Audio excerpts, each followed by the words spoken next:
Sometimes the heart sees what it wants to see, not what's really there.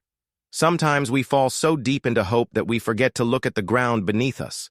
And sometimes we invest everything we have into a dream that was never meant to come true. This is my story. This is what happened when I believed too much, trusted too fast, and paid the ultimate price for wanting something real in a world full of illusions. If you like our videos, hit that subscribe button right now and drop a comment telling us where you're watching from. Your support means everything. Now, let me take you back to where it all began. Back to the moment that would change my life forever. I was 49 years old when I found her profile. 49 and completely alone. Let me paint you a picture of my life back then. I lived in a small one-bedroom apartment on the third floor of an old building. The elevator never worked, so I climbed those stairs every single day after work. My job was simple. I was an accountant at a mid-sized firm downtown. Numbers, spreadsheets, tax returns, the same routine day after day for 23 years. I wasn't unhappy exactly. I was just empty, hollow, going through the motions of existence without actually living. I'd tried everything to meet someone. Everything. Local dating apps where I'd swipe for hours and get maybe one match a month that never led anywhere. Matchmaking services that cost me hundreds of dollars and resulted in exactly 0 dates. Even those awkward speed dating events at the hotel conference center where everyone avoided eye contact and counted down the seconds until they could move to the next table. Nothing worked. I sent hundreds, maybe thousands of messages to women across the country. Some were read and ignored. Most were never opened at all. I started to believe I was invisible, a ghost moving through the world that no one could actually see. My friends from college had all gotten married years ago. They had kids now, teenagers, some of them. They'd stopped inviting me to things, not because they were mean, but because I was the odd one out, the single guy at the family barbecue, the extra chair at the dinner table. I understood. I didn't blame them. But it made the loneliness worse. Every birthday that passed felt like another year wasted, another year alone, another year further from the dream of having someone to share life with. That's when I expanded my search. International dating sites. I'd heard about them, seen the commercials, read the articles warning about scams, but I was desperate. And desperate people do desperate things. I created a profile, posted a few photos, put a simple bio about myself, accountant, stable job, looking for something real, something lasting. Then I started browsing women from Thailand, Vietnam, Colombia, Ukraine, the Philippines. The Philippines? That's where I saw her face for the first time. Her name was Sophia. She was 26 years old.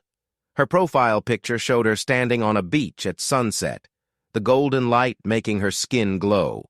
She had long, dark hair that fell past her shoulders, warm brown eyes, and a smile that seemed to light up the screen. The other photos showed a life so different from mine. Colorful markets bursting with tropical fruits I'd never seen. Streets lined with palm trees, small houses with tin roofs painted in bright colors.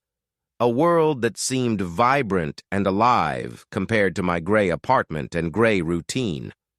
Her profile was short and simple. She worked at a small cafe in a coastal town called Batangas.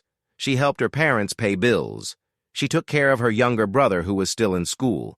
She wanted to find someone serious, someone who valued family and loyalty, someone who wanted to build a real future together. That was it. No long list of demands, no requirements about height or income or looks, just honesty, just simplicity, or so I thought at the time. I sent her a message. I spent an hour writing and rewriting it. I wanted to sound interesting, but not arrogant, honest, but not desperate. Finally, I just wrote from the heart. I told her I saw her profile and thought she seemed like someone special. I said I was looking for something real, too, something genuine.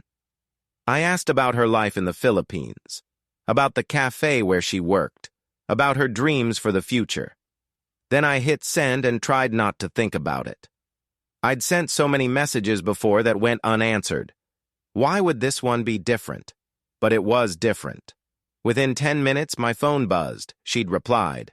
My heart actually skipped a beat when I saw the notification. I opened the message and read it 3 times. She was warm, friendly, enthusiastic. She used heart emojis and smiley faces. She called me dear, said she was so happy to receive my message. She said I seemed like a kind and genuine person. She asked about my day, my job, what life was like where I lived. No one had asked me those things in years. No one cared about the mundane details of my quiet life, but she did, or she made it seem like she did. We started talking every single day, multiple times a day. Actually, the time difference was tricky. The Philippines was 13 hours ahead, so when I was getting ready for work in the morning, she was winding down for the night. When I was finishing my day at the office, she was just waking up. We found a rhythm, though. I'd message her in the morning, and she'd reply during her lunch break. Then we'd chat in the evening, my time, which was early morning for her.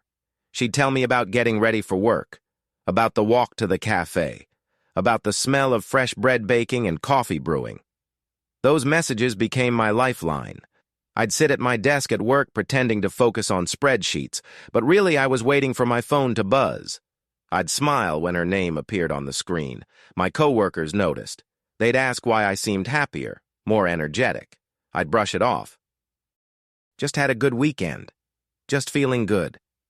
I couldn't tell them the truth. That a girl halfway around the world who I'd never met was the only thing making me want to get out of bed in the morning. She told me about her life in detail. Her mother had diabetes and needed expensive medication every month. Her father worked construction, but the pay was irregular and barely enough to cover rent and food. Her younger brother, Diego, was 14 and dreamed of becoming an engineer, but they struggled to afford his school supplies and uniforms. Sophia herself had wanted to become a nurse, but had to drop out of school when she was 19 because her family needed her to work. She'd been working at the cafe ever since, 7 days a week, 10-hour shifts, sending almost all her money home. The more she told me, the more I felt for her.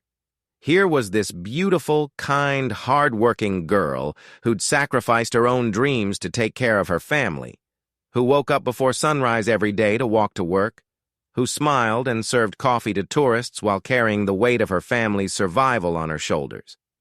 It made my own problems seem small. It made me want to help her. It made me want to be the person who could change her life for the better. She asked about me, too. She wanted to know everything. What my apartment looked like, what I ate for breakfast, what I did on weekends, what my dreams were. I told her about my quiet life, about the routine that had become comfortable in its predictability, about the dream I'd had for years of finding someone to share it all with, someone to cook dinner for, someone to watch movies with on Sunday afternoons, someone to wake up next to and fall asleep beside. She said she wanted those things too. She said she'd been praying for someone like me, someone stable, someone kind, someone who would treat her with respect and love. After 3 weeks of messaging back and forth multiple times a day, I gathered the courage to ask if we could video call. I was terrified. What if she saw me and was disappointed? What if the connection we had through text didn't translate to real-time conversation? What if I said something stupid and ruined everything? But I had to know if this was real. If the feelings growing inside me were based on something tangible or just my imagination filling in the gaps. She agreed immediately. She seemed excited. That night, I prepared like I was going on the most important date of my life. I cleaned my entire apartment, even though she'd only see the corner where my desk was. I changed my shirt 4 times, settling on a simple blue button-down that didn't look too formal or too casual. I checked my hair in the mirror, brushed my teeth twice, made sure the lighting in my apartment was flattering. When my phone rang with the video call, my hands were actually shaking. Then her face appeared on my screen, and I forgot how to breathe. She was stunning, even more beautiful than her photos. The camera quality wasn't great. The connection was a bit choppy, but none of that mattered. I could see her smile, real and bright, and directed at me. I could see her eyes crinkle at the corners when she laughed. I could see her push her hair behind her ear shyly. She was real. She was there, and she was talking to me. "Hi, sweetheart," she said, her accent making the words sound musical. "I am so happy to finally see you." "Sweetheart," she called me sweetheart on the first video call. My heart melted. I tried to respond, but my voice came out rough and nervous. I cleared my throat and tried again. "Hi, Sophia. You're even more beautiful than your pictures." She blushed. Actually blushed. Her cheeks turned pink, and she smiled down at her hands for a moment before looking back at the camera. "You are very kind. Thank you, my love." My love. She called me my love within the first 5 minutes of our first video call. Looking back now, I can see the red flags so clearly. But in that moment, I was floating. I was flying. Someone actually liked me. Someone actually wanted to talk to me. Someone called me sweetheart and my love and seemed genuinely happy to see my face. I stumbled over my words like a teenager on his first date. I tried to sound confident and smooth, but I felt clumsy and awkward. She didn't seem to mind. She giggled at my jokes even when they weren't funny. She listened intently when I talked about my work. She asked follow-up questions that made me feel heard and understood. That first call lasted 2 hours. We talked about everything and nothing. She showed me around her small room through the camera, the bed she shared with her younger sister, the small window that looked out onto the street, the photo of her family hanging on the wall. She was sharing her world with me, and I felt privileged to see it. When we finally said goodbye, I felt like I was saying goodbye to someone I'd known for years. She blew me a kiss through the camera. "Talk to you tomorrow, my love. Sweet dreams." I went to bed that night with a smile on my face for the first time in longer than I could remember. The video calls became routine after that, every night without fail. Sometimes we talked for 3 or 4 hours. I'd make dinner while talking to her on video. She'd get ready for work while I was getting ready for bed. We existed in different time zones, but it felt like we were living in the same world, a world that existed just for the two of us. She became the center of my universe. Everything I did during the day was just marking time until I could talk to her again. My coworkers definitely noticed the change in me now. I was happier, lighter, more engaged. I'd catch myself smiling at nothing while staring at my computer screen. I was falling in love, and everyone could see it except the person who should have been questioning it, me. About 6 weeks into our relationship, Sophia started mentioning small problems she was facing. Nothing major at first, just casual mentions woven into our regular conversations. Her mother's medication was running low, and they were trying to figure out how to afford the refill. The rainy season was starting, and their roof was leaking badly. Her brother needed new shoes because his only pair had worn through. She never asked for help directly. She just mentioned these things like facts of life, like struggles she was dealing with, but would figure out somehow. I wanted to help. How could I not? This girl who made me feel alive, who talked to me for hours every night, who called me sweetheart and my love, was struggling. I had money, not a fortune, but I'd been saving for years. I lived simply, didn't spend much on myself, had built up a decent nest egg. What was money compared to helping the person I loved, the person who loved me back? So, one night after she mentioned her mother really needed that medication, I offered, "Sophia, how much does the medication cost? I want to help." She seemed surprised, maybe embarrassed. "Oh, no, sweetheart, I couldn't ask you to do that. You've already been so kind just talking to me every day." But I insisted. I told her I wanted to help, that it would make me happy to know I could ease some of her burden. Finally, she gave in. "The medication is $80, but only if you're sure. I don't want you to feel like you have to." $80? That was nothing to me. That was less than I'd spend on groceries in a week. I sent it immediately through an online transfer service. She could pick it up in cash at a local remittance center in her town. The next day, she sent me photos. Her at the remittance center holding the money with a huge smile on her face. Her mother holding the medication with tears of gratitude in her eyes. Sophia on video call that night, thanking me over and over. "You are my angel. You are my hero. I don't know what I would do without you. I love you so much. I love you." She said it first. I'd been feeling it for weeks but was too scared to say it. Now here she was saying those 3 words I'd been dying to hear. I said it back immediately. "I love you too, Sophia, so much." After that first transfer, more needs came up. Her father's motorcycle broke down and he couldn't get to work without it. $200 for repairs. Her brother needed to pay school fees or he'd be dropped from his classes. $150. Their landlord was threatening to evict them if they didn't pay the overdue rent. $500. Each time she mentioned these problems, she seemed reluctant to ask for help. She'd mentioned the problem and then quickly changed the subject. But I could hear the worry in her voice. I could see the stress on her face during our video calls. So I'd offer and she'd gratefully accept, and I'd send the money feeling like a hero, feeling like I was making a real difference in her life, in our future life together. The amount started to increase gradually. 100 here, 300 there, 500, 1,000. She started talking about bigger dreams, about finishing that nursing program she'd had to drop out of, about maybe opening a small store where they could sell basic goods to the neighborhood. These dreams always required capital, though, always needed funding. Tuition was expensive. Business supplies cost money. But these weren't just her dreams anymore. They were our dreams. She talked about how once she became a nurse, she could get a good job and we could save money together. How the store could provide income for her family so they wouldn't struggle anymore.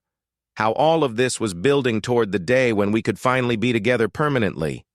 When I could come visit and maybe even stay. When we could build a real life together. I wasn't just sending money. I was investing in us, in our future, in the life we'd build together. That's how I justified it to myself. Every transfer was a down payment on happiness, on companionship, on love. I started cutting back on my own expenses to have more to send her. I canceled my cable subscription and my gym membership. I stopped buying coffee on my way to work and made it at home instead. I bought cheaper groceries, generic brands instead of name brands. I stopped going out with coworkers for drinks after work. I even postponed a badly needed car repair because the money could be better used helping Sophia. 6 months into our relationship, I'd sent her thousands of dollars. I wasn't keeping track exactly because I didn't want to think about it as a transaction. It wasn't transactional. It was love. It was support. It was building our foundation. But if I had been keeping track, I would have seen how much it was adding up, how my savings account was steadily draining, how the nest egg I'd built over decades of careful saving was disappearing. But I didn't look. I didn't want to know because knowing would mean confronting the possibility that maybe, just maybe, this wasn't what I thought it was. Around the 8-month mark, I told Sophia I wanted to visit. I wanted to finally meet her in person, hold her hand, look into her eyes without a screen between us. She seemed excited. She said she'd been dreaming about this day. She was also nervous, she admitted. Meeting in person was different. What if I was disappointed? What if the chemistry we had online didn't translate to real life? I assured her that could never happen. I loved her. I knew her. We'd been talking every single day for 8 months. Meeting in person would only make our bond stronger. I applied for my very first passport. At 49 years old, I'd never needed one before. I'd never traveled internationally, never had a reason to. But now I had the best reason in the world. Love. I booked a 2-week trip. I used almost all my remaining vacation days from work. I found flights with 2 layovers because they were cheaper than direct routes. I didn't care about comfort. I just needed to get there. I sent Sophia extra money, $300, so she could take time off work and meet me at the airport in Manila. She was so grateful. She said she couldn't wait to finally see me in person. The weeks leading up to the trip were the longest of my life. I counted down the days. I imagined our meeting over and over. The moment I'd see her in the arrivals hall, the hug, the kiss, the beginning of our real life together beyond the screen. I bought new clothes for the trip. I got a haircut. I even started working out in my apartment doing push-ups and sit-ups because I wanted to look my best for her. My co-workers asked where I was going, and I kept it vague, just visiting a friend abroad. I couldn't explain Sophia to them. They'd think I was crazy, flying halfway around the world to meet someone I'd only talked to online, sending her thousands of dollars. They'd try to talk me out of it. They'd say I was being scammed, but they didn't know Sophia like I did. They didn't understand our connection. The day of the flight finally arrived. Barely slept the night before. Too excited, too nervous, too anxious. The flight was brutal. 22 hours total with 2 layovers. I was squeezed into a middle seat the entire way. I couldn't sleep on planes. I just sat there cramped and uncomfortable, replaying every conversation Sophia and I had ever had, imagining our first embrace, practicing what I'd say when I first saw her. I love you. I'm so happy to finally be here. You're even more beautiful in person. I rehearsed it all in my mind until the words lost meaning. When the plane finally landed in Manila, I felt like I'd been traveling for days. I was exhausted, sweaty, rumpled. But I was there. I was in her country. I was about to see her. I went through customs, grabbed my luggage, and headed toward the arrivals area. My heart was pounding so hard I thought it might burst. I scanned the crowd of people holding signs and waiting for passengers. Then I saw her. She was standing near the back, holding a small piece of paper with my name written in marker. She was smaller than I'd imagined, more delicate. She was wearing jeans and a simple white shirt. Her hair was pulled back in a ponytail. She looked exactly like her photos, but somehow different, more real, more three-dimensional. I walked toward her with the biggest smile on my face. My arms were already opening for the embrace I'd been dreaming about for months. But as I got closer, something shifted. She saw me and gave a small smile, polite, reserved, not the explosion of joy I'd expected. I reached her and went in for a hug, but she stepped back slightly. She gave me a quick kiss on the cheek, barely more than a peck, and immediately started talking about getting a taxi. No prolonged hug, no tears of joy, no passionate greeting, just a polite hello, and let's get going. I told myself she was just shy. Meeting in person was different from talking on a screen. She was probably nervous, overwhelmed. Give it time. The taxi ride to the hotel was chaotic. Manila traffic was insane. Cars and motorcycles weaving in and out, horns honking constantly. The heat was oppressive, even with the windows down. Sophia sat beside me, pointing out landmarks as we passed. The mall, the church, the park, but she didn't hold my hand. She didn't lean against me. She sat separate, distant, like we were strangers sharing a cab. I tried to start conversation. I asked how her trip to Manila was. She lived hours away, so she'd had to take a bus to meet me. She said it was fine. A bit long, but fine. I told her about my flight, about the layovers, about how excited I was to finally be here. She nodded and smiled, but didn't really engage. The easy flow of conversation we had online was gone. Every topic I brought up fell flat. The silence between us felt heavy and awkward. I kept glancing at her, hoping she'd look back at me with that warmth I saw on video calls, but she mostly looked out the window or at her phone. We arrived at the hotel and I checked in. I'd booked a room with a king-sized bed overlooking the city. It was more than I usually spent, but I wanted everything to be perfect. I handed the clerk my passport and credit card. He gave me a key card, one key. I smiled at Sophia and gestured toward the elevators.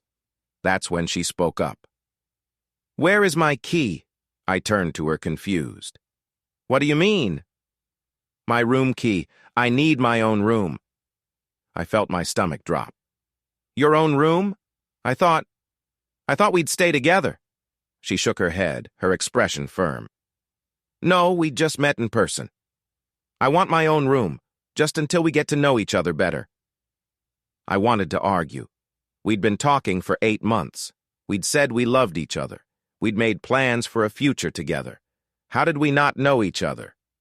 But I could see she wasn't budging, and I didn't want to start our trip with an argument. So I turned back to the clerk and asked for a second room. Luckily, they had one available right next door. I paid for it, trying not to think about the extra cost. This wasn't how I'd imagined our first night together, but maybe she was right. Maybe we needed to ease into the physical proximity. Maybe I was expecting too much too soon. The next 2 weeks were some of the most confusing and disappointing of my life. We spent time together every day. We went to shopping malls where Sophia browsed clothes and accessories with wide eyes. We ate at restaurants where she ordered dishes I'd never heard of and taught me how to eat with my hands like locals did. We walked along Manila Bay at sunset, watching the sky turn orange and pink. We took a day trip to Tagaytay to see the volcano. On paper, it was everything a romantic trip should be, but something fundamental was missing. Sophia was there, but she wasn't really there. She smiled when it was appropriate. She posed for photos when I asked. She held my hand when we crossed busy streets. But there was no warmth, no spontaneity, no genuine affection.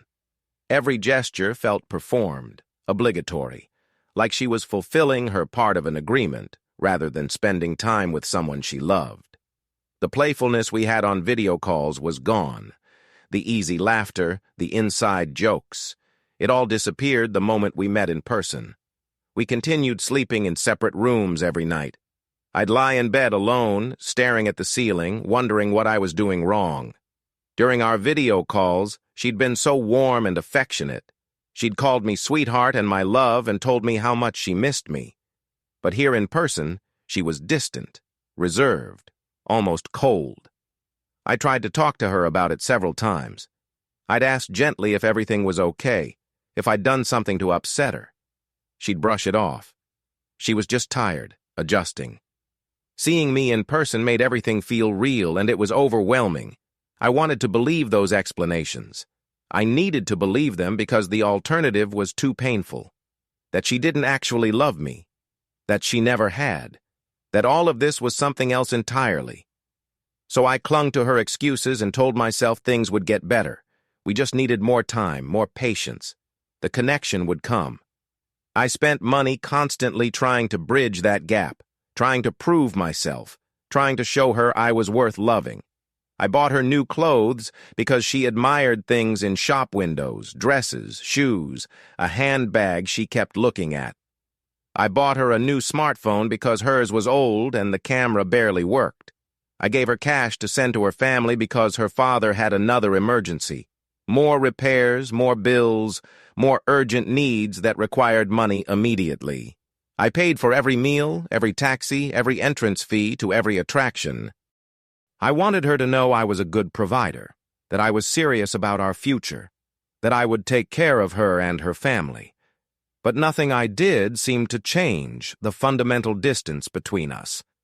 No amount of money or gifts or romantic gestures made her look at me the way I looked at her, with genuine love, with real affection, with actual desire to be close. She accepted everything I gave her with polite gratitude. "Thank you, sweetheart. You're so kind." But her eyes remained empty. Her touch remained mechanical. And every night I went back to my separate hotel room, feeling more confused and more desperate to fix whatever was broken. The day I had to leave was devastating. We went to the airport together. Sophia had taken a taxi with me. In the departures area, as I prepared to check in for my flight, she started crying. Real tears streaming down her face. She hugged me for the first time with real feeling. Her arms wrapped around me tightly. She pressed her face into my chest. She told me she'd miss me so much. She told me to come back soon. She told me she loved me. Those tears and that hug felt real. They felt genuine. After 2 weeks of distance and confusion, this moment of emotion felt like everything I'd been hoping for. I cried, too. I held her close, breathing in the scent of her shampoo, trying to memorize the feeling of her in my arms. I told her I loved her. I told her I'd come back as soon as I could. I told her we'd figure everything out and build a life together. She nodded against my chest, still crying. When I finally pulled away to go through security, she was wiping her eyes. She waved at me as I walked away. She looked so small and sad and beautiful. That image, that moment, it erased all the awkwardness of the previous 2 weeks. She did love me. She was just scared or shy or culturally different. Our connection was real. It had to be. The flight home was endless. I was exhausted but couldn't sleep. I kept replaying that final hug. Those final tears felt like proof. Proof that our relationship was real. Proof that the distance and awkwardness had just been temporary hurdles. Proof that we had a future together. When I finally got back to my apartment, it felt emptier than ever. The silence was oppressive. I'd gotten used to talking to Sophia every night. Now, even though we were back to different continents, at least I'd held her. At least I knew what her hug felt like. At least I had that memory to hold on to. We resumed our video calls immediately. If anything, they became more frequent and longer than before. She talked about how much she missed me, how the visit had been wonderful despite being overwhelming, how she couldn't wait to see me again, how she was working on becoming more comfortable with physical affection because she knew it was important to me. Everything she said was exactly what I needed to hear. And the money requests continued. They became more frequent, actually, more urgent, larger amounts. She needed to enroll in that nursing program we'd talked about. The tuition was $1,200. She wanted to finish her education so she could get a better job and help her family, and eventually, when we were together permanently, contribute equally to our household. It made sense. It was an investment in our future. I sent the money. Then her family needed to move to a better house. The one they were renting was falling apart, and the landlord refused to make repairs. They found a small house in a better neighborhood, but needed $3,000 for the deposit and first month's rent. That was a lot. More than I'd sent at once before. But Sophia said this house would be big enough for me too. When I came to visit again, or maybe even stay permanently. This was our house. Our future. I sent the money. Her father had an accident at work. Fell off a ladder and broke his arm. He needed surgery. The hospital required payment up front, $5,000. I didn't have that much in my checking account anymore, so I had to transfer money from my savings from the retirement fund I'd been building for decades. But what choice did I have? Her father was injured. He couldn't work. The family would starve without help. And Sophia was crying on video calls, begging me for help, telling me she didn't know what else to do. I sent the money, all of it. F it. I wiped out most of my savings in one transfer. Months passed like this, me working my regular job, living increasingly frugally, sending more and more money to Sophia. I took on freelance accounting work in the evenings and on weekends, extra projects for extra cash that I'd immediately transfer to her. I stopped eating out entirely. I lived on rice, beans, and whatever was cheapest at the grocery store. I lost weight. My clothes hung looser. My coworkers commented that I looked tired, thin, older than my age. I brushed them off. I was fine, just busy, just focused on important things. I opened a spreadsheet finally. I needed to track what I was sending because I'd lost count. The number shocked me. Over the course of 13 months, I'd sent Sophia $18,000. $18,000. That was more than half my total savings, more than I'd saved in the last 5 years combined. I stared at that number for a long time. Part of me wanted to feel sick, to feel used, to recognize what was happening. But I pushed those feelings down. This was an investment. This was love. This was building a future. Sophia needed me. She depended on me. And one day, when we were finally together permanently, it would all be worth it. I started planning my second visit. I'd saved up enough vacation days again. I could take another 2 weeks off work. But this time, I wanted to surprise her. I wanted to show up unannounced and see the genuine joy on her face when I appeared unexpectedly. It would be romantic, spontaneous. It would prove my devotion and maybe break through whatever wall still existed between us. I booked the flights in secret. I didn't tell Sophia I was coming. I told her I had a big project at work and wouldn't be able to chat as much for a couple weeks.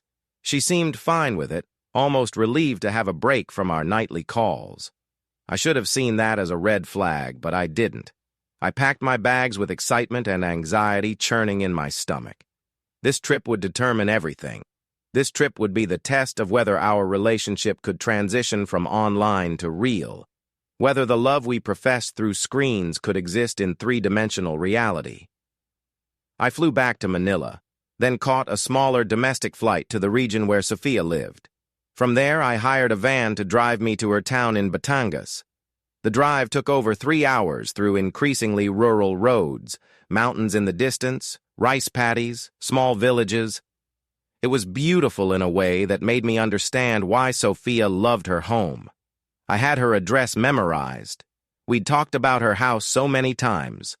The blue gate out front, the neighbor's dog that always barked, the small garden where her mother grew vegetables. I knew exactly where I was going. When the van dropped me off in the center of town, I started walking, my suitcase rolling behind me on the uneven sidewalk. People stared at me. Foreigners were uncommon here. I didn't care. I was on a mission. I was going to surprise the woman I loved. I walked past the remittance center where Sophia picked up all the money I sent. It was next to a hardware store and across from a small restaurant. I turned down her street. My heart was hammering. What would her face look like when she saw me? Shock, joy, surprise, love? I played out the scene in my mind. She'd scream maybe, or cry, or run to me and jump into my arms. It would be perfect. It would be everything I dreamed about. Then I saw her about half a block ahead, walking in my direction, but she wasn't alone. She was walking hand in hand with a man. He was shorter than me, stockier, probably around her age. He had his other arm around her waist. They were laughing together, comfortable, intimate, the easy affection I'd craved from her for months. She was giving it to him right there, right in front of me. I stopped walking. My brain couldn't process what I was seeing. That couldn't be Sophia. It had to be someone who looked like her, but no, it was her. I knew her face. I'd stared at it on my screen for hundreds of hours. That was definitely her. And she was holding hands with another man. Then she looked up and saw me. Our eyes met. Everything happened in slow motion. Her expression changed from happiness to shock to horror, all in the span of 2 seconds. The color drained from her face. Her mouth opened slightly, but no sound came out. She stopped walking. The man next to her noticed and stopped too. He followed her gaze to me. His expression shifted from confusion to suspicion. I found my voice. Sophia. It came out as barely a whisper. I cleared my throat and tried again. Sophia, it's me. I came to surprise you. The man next to her said something in Tagalog, sharp and questioning. She responded quickly, her voice shaking. I couldn't understand the words, but I understood the tone defensive, scared, caught. The man looked at me again, his eyes narrowing. He said something else to Sophia. Then he looked back at me and spoke in broken English. Who are you? Before I could answer, Sophia found her voice. He's my friend from online. Just a friend. A friend? The word hit me like a punch to the stomach. I took a step forward, my legs unsteady. A friend? Sophia, we've been together for over a year. You call me sweetheart. You tell me you love me. I've sent you. I stopped myself. I couldn't say it. Not in front of him. Not like this. I've sent you money, I finished lamely. The man's expression changed. Understanding dawned on his face. Then anger, deep, burning anger. He said something to Sophia in Tagalog, his voice rising. She responded quickly, pleading, trying to explain. He cut her off and turned to me. His English was rough, but the meaning was brutally clear. You are the foreigner, the one who sends money. It wasn't a question. It was a statement. He knew. He knew about me, about the transfers, about everything. My mind reeled. How did he know? Who was he? Sophia was looking at the ground now, tears streaming down her face. The man stepped slightly in front of her, protective and possessive at the same time. She is my wife, he said. The words hung in the air between us. Wife. My wife. She is my wife.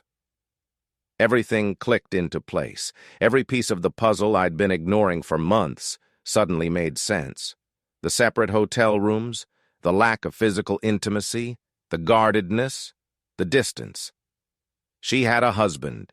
She'd had one the entire time. All the I love yous and plans for our future and dreams of being together, all of it was a lie. Every single word, every promise, every moment I thought we were building something real, it was all fiction. Carefully constructed fiction designed to extract money from a lonely, desperate man halfway around the world. I looked at Sophia. Really looked at her. She was still crying, her shoulders shaking, but she wouldn't meet my eyes. She kept her gaze fixed on the ground like she couldn't bear to look at me. I wanted her to deny it, to say the man was lying, to explain that he was her brother or cousin or ex-boyfriend who was confused. Anything. Any explanation that would make sense of this nightmare. But she said nothing. She just cried and looked away and let the silence confirm the truth. You have a husband, I said. My voice sounded strange to my own ears, flat, emotionless, like I was stating a fact about the weather. The whole time? You've had a husband the whole time? She still didn't respond. The man answered for her. Yes. We have been married 4 years. We have 2 children. Children. She had children. I talked to this woman almost every single day for over a year, and she'd never once mentioned a husband or children. She'd talked about her parents and her brother and her dreams and her struggles, but never a husband, never kids, never the actual life she was living while pretending to build a different one with me. Why? The question came out broken. She finally looked up at me. Her eyes were red and puffy from crying. She opened her mouth to speak, but nothing came out. The husband spoke again, his voice harder now. You need to go. Leave us alone. Stop sending money. She is my wife. This is finished. He took Sophia's arm and started to pull her away. She went without resistance, glancing back at me once with an expression I couldn't read, guilt, regret, relief that it was finally over. I didn't know. I'd thought I knew her. I'd spent hours every day for a year getting to know her. But I didn't know her at all. The woman I'd fallen in love with didn't exist. I stood there in the middle of the street watching them walk away.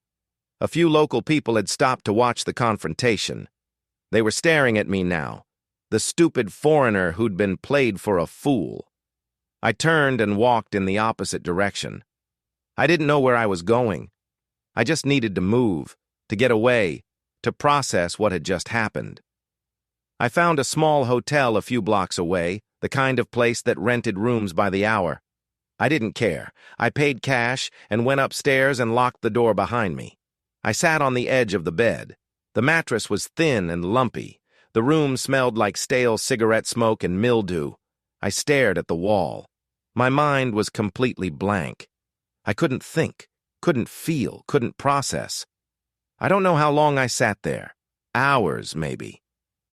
Eventually, I pulled out my phone. My hands were shaking. I opened our messaging app.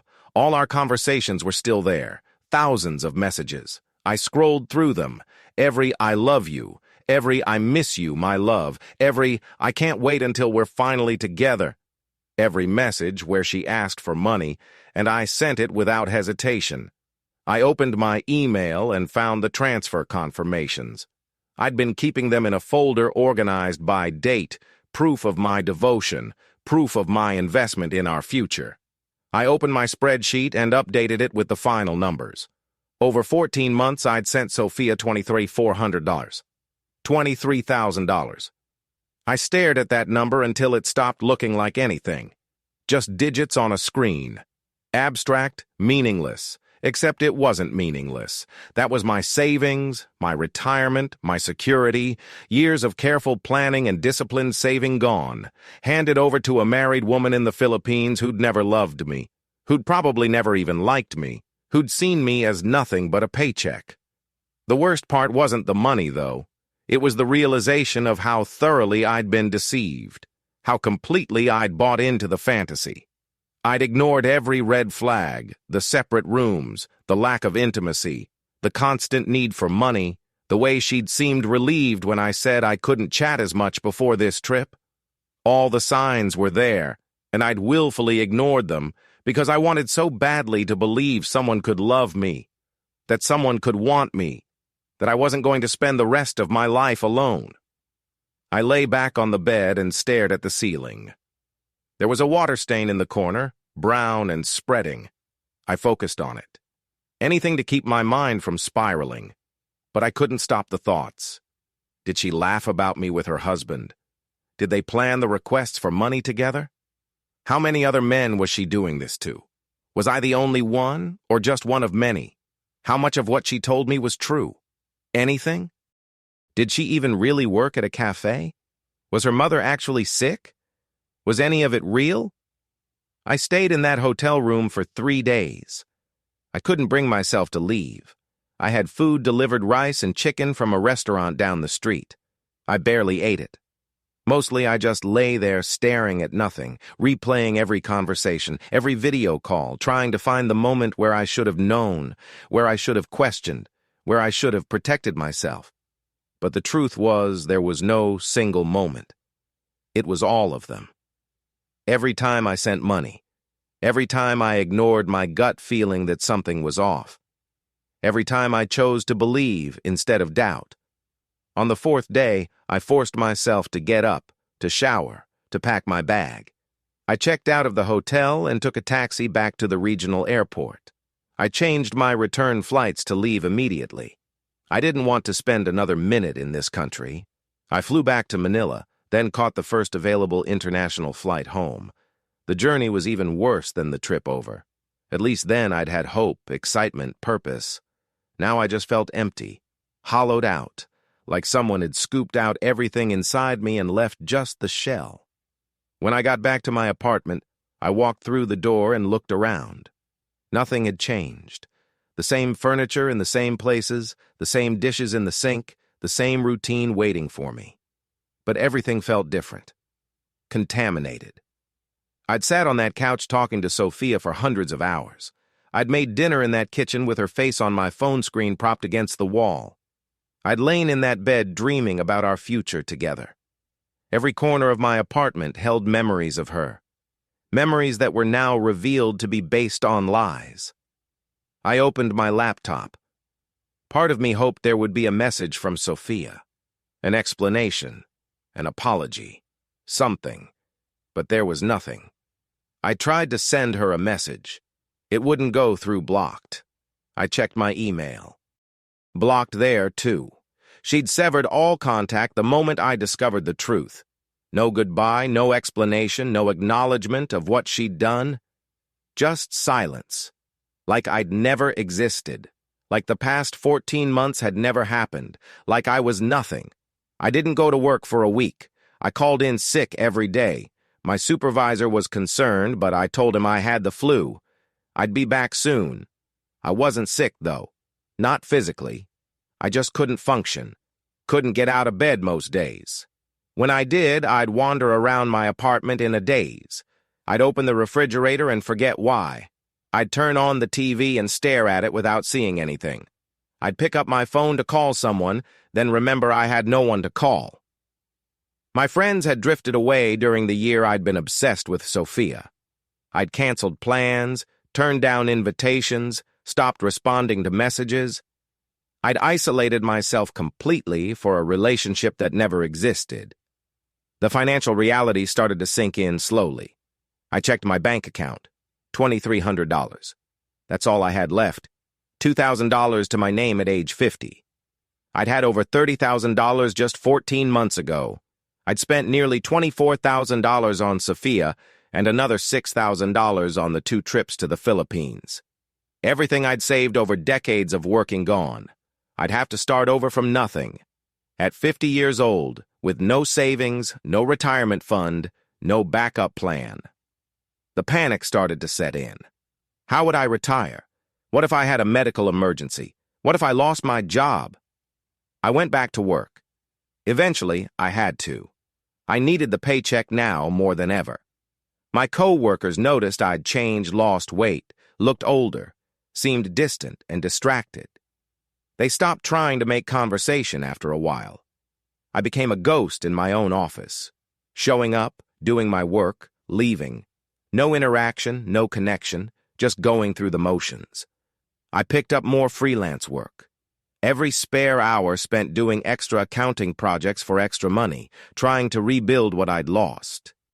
But it felt futile. I'd worked for 25 years to build those savings.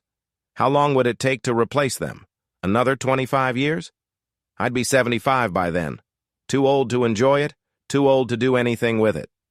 The emotional damage was worse than the financial, though. I stopped trusting myself. Every decision I'd made regarding Sophia had been wrong. Every instinct I'd ignored had been right. How could I trust my judgment about anything anymore? I'd proven myself to be a complete fool, easily manipulated, desperate, pathetic. Those words played on repeat in my mind. Pathetic. You're pathetic. A 50-year-old man sending his life savings to a woman half his age who he'd never even met in person. You deserved this. You were asking for it. I tried to find information online about what had happened to me. I typed "online romance scam Philippines" into a search engine. Thousands of results appeared. Forums full of stories exactly like mine. Men from the US, Canada, Australia, Europe. All of them had met Filipino women online. All of them had sent money. All of them had been lied to. Some had lost even more than me, $50,000, $100,000. Their entire retirement accounts emptied, their houses mortgaged. Some had divorced their wives to be with these women, only to discover the women were married with families. Reading those stories should have made me feel better, less alone, but it made me feel worse. I wasn't even original in my stupidity. I was one of thousands, tens of thousands. A statistic, a type. The lonely, middle-aged man desperate for companionship who falls for the young, beautiful woman promising love in exchange for money. It was the oldest scam in the book, and I'd fallen for it completely. I hadn't even questioned it. I'd been so eager to believe that someone could love me that I'd ignored every single warning sign.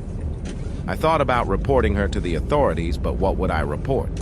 That I'd willingly sent money to someone I'd never met. That I'd been lied to by someone I'd chosen to trust. There was no crime here, not legally. I'd given her the money. She hadn't stolen it. She'd just lied about why she needed it and who she was.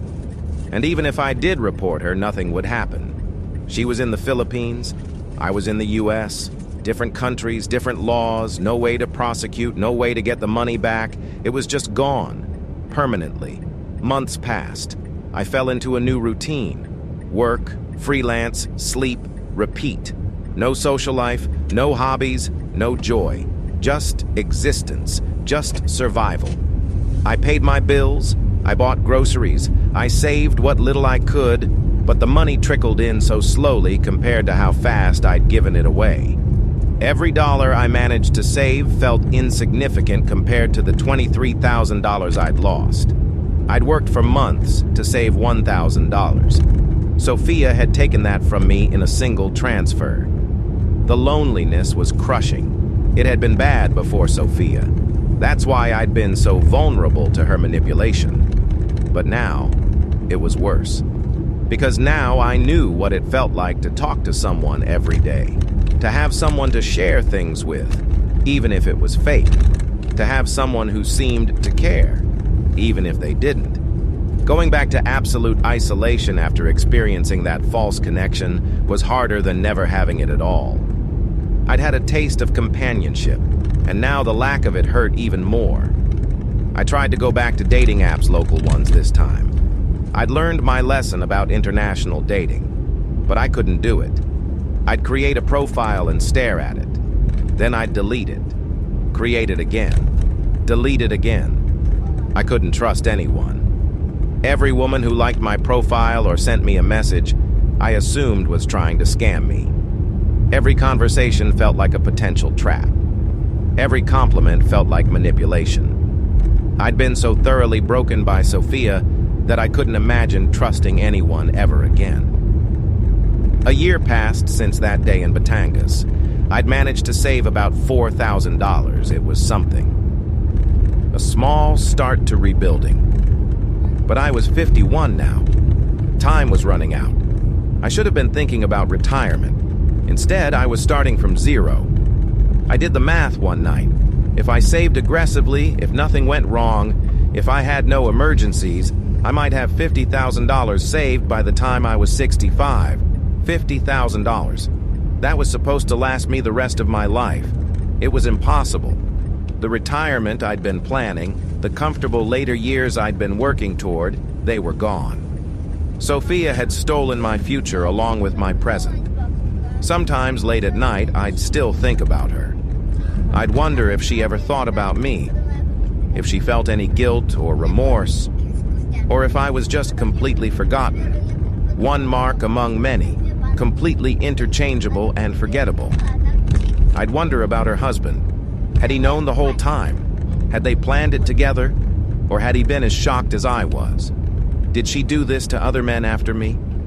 Was there another lonely guy somewhere sending her money right now, believing she loved him, believing they had a future together? I'd look at photos sometimes from my trips to the Philippines. Photos of Sophia and me together at restaurants, at the bay, in front of landmarks. In every photo, I'm smiling. Genuinely happy, my eyes bright with hope and love. In every photo, she's smiling too. But her smile doesn't reach her eyes. Looking at the photos now, I could see it clearly, the performance, the distance, the fakeness of it all. How had I not seen it then? How had I been so blind? But I knew the answer. I'd seen what I wanted to see. I'd been so desperate to believe someone could love me that I'd ignored reality entirely. The worst moments were when I'd forget for a second. I'd be at work or watching TV and my phone would buzz with a notification. For a split second, my heart would jump, thinking it was Sophia. Then reality would crash back. It would never be Sophia. That was over. That relationship, that entire year of my life, was based on nothing. Those moments of forgetting and remembering were like experiencing the loss fresh every single time, like ripping open a wound that was trying to heal. I started seeing a therapist eventually. I couldn't afford it really, $75 a session, but I was barely functioning and I knew I needed help. I told her everything, the whole humiliating story. She listened without judgment. She told me I wasn't alone, that romance scams were incredibly common, that the perpetrators were sophisticated and skilled at psychological manipulation, that I shouldn't blame myself. But I did blame myself. How could I not? Yes, Sophia had lied, but I'd chosen to believe her. I'd chosen to ignore the red flags. I'd chosen to send money again and again and again. Those were my choices, my failures. The therapist tried to help me understand why I'd been vulnerable, the loneliness, the low self-esteem, the desperate need for connection. She said people in my situation often fall for these scams because they're offering something that seems impossible to find otherwise. Love, companionship, someone who cares. She said I needed to work on loving myself before I could have a healthy relationship with anyone else. It sounded like self-help nonsense to me, but I kept going to the sessions because at least it was someone to talk to, even if I was paying for it. 2 years after meeting Sophia, I was starting to stabilize. Not heal exactly, but stabilize. I had a small savings account building again. I was functioning at work. I'd stopped obsessively checking my phone for messages that would never come. I'd accepted the loss, accepted that the money was gone forever, accepted that I'd made terrible decisions and would have to live with the consequences. Acceptance isn't the same as peace, but it's something. It's a step. I still haven't dated anyone. I don't know if I ever will. The thought terrifies me. Opening myself up to another person, being vulnerable, trusting someone with my feelings and my resources, I can't imagine doing it. Can't imagine taking that risk again. So, I'm alone. Permanently this time. By choice rather than by circumstance. It's different, but it's still lonely. Maybe more lonely, because now I know what I'm missing.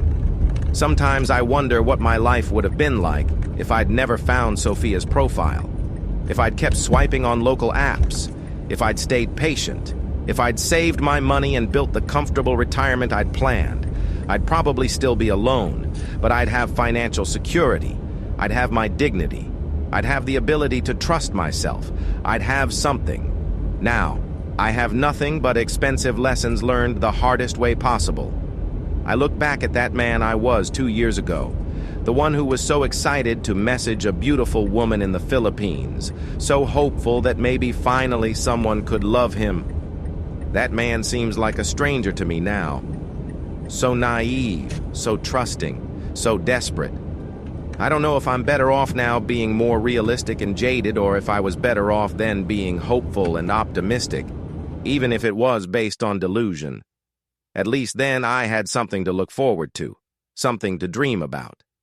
Now I have nothing but the knowledge of how badly I can fail myself. I'm 52 now. I work, I save, I exist, that's all. I've stopped hoping for anything more than that. Hope is what got me into this mess. Hope that someone could love me, hope that I could build a future with Sophia, hope that my life could be different, better, fuller. All that hope led me to lose everything. So now I live without it.